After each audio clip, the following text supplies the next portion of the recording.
एक मेहनती और ईमानदार नौजवान बहुत पैसा कमाना चाहता था, क्योंकि वह गरीब था और बदहाली में जी रहा था। उसका सपना था कि वह मेहनत करके खूब पैसे कमाए और एक दिन अपने पैसे से एक कार खरीदे। जब भी वह कोई कार देखता तो उसे अपनी कार खरीदने का मन करता। कुछ साल बाद उसकी अच्छी नौकरी लग गई, उसकी शादी भी हो गई और कुछ ही वर्षों में वह एक बेटे का पिता भी बन गया। सब कुछ ठीक चल रहा था, मगर फिर भी उसे एक दुख सताता था कि उसके पास उसकी अपनी कार नहीं थी। धीरे धीरे उसने पैसे जोड़कर एक कार खरीद ली। कार खरीदने का उसका सपना पूरा हो चुका था और इससे वह बहुत खुश था। वह कार की बहुत अच्छी तरह देखभाल करता था और उसमें शान से घूमता था। एक दिन रविवार को वह कार को रगड़ रगड़ कर धो रहा था, यहाँ तक कि गाड़ी के टायरों को भी चमका रहा था। उसका 5 वर्षीय बेटा भी उसके साथ था।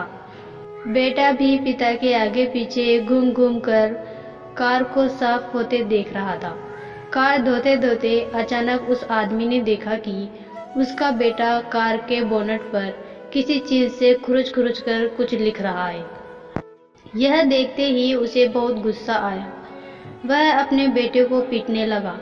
उसने उसे इतनी जोर से पीटा कि बेटे की हाथ की एक उंगली ही टूट गई। दरअसल वह आदमी अपनी कार को बहुत चाहता था और वह बेटे की इस शरारत को बर्दाश्त नहीं कर सका।